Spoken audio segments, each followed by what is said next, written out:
একটি দুঃখজনক সংবাদ যেটি শুনতে পারলাম যে বাণিজ্য সচিব মহোদয় মারা গেছেন এবং সেটি একটি মশার বাহিত রোগ ম্যালেরিয়ার কারণে বাণিজ্য সচিব মহোদয় মারা গেছেন। বিভিন্ন পত্রপত্রিকা এবং টেলিভিশনের সাংবাদিকরা আমাকে ফোন করছেন। সেজন্য মনে হলো যে এই বিষয়টিকে জানানো দরকার।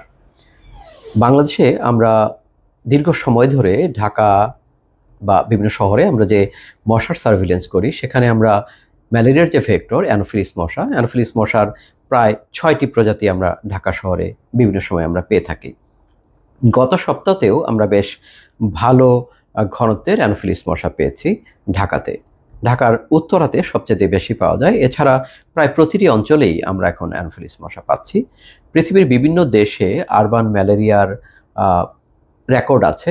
ঢাকাতে যে আরবান ম্যালেরিয়া হবে না তেমনটি নয়। তবে বাণিজ্য সচিব মহোদয় যেহেতু তার একটি বিদেশ ভ্রমণের ইতিহাস আছে খুব সম্প্রতি, উনি ওখান থেকেই আক্রান্ত হয়েছেন বলে আমরা ধারণা করছি বা সন্দেহ করছি। তবে বাংলাদেশে যেহেতু ঢাকা শহরে অ্যানোফিলিস মশার ঘনত্ব আছে বা অ্যানোফিলিসের অস্তিত্ব আছে, যদি রোগী অন্য জায়গা থেকে আসে সেখানে লোকালি ট্রান্সমিশন ঢাকাতে হতে পারে ভবিষ্যতে।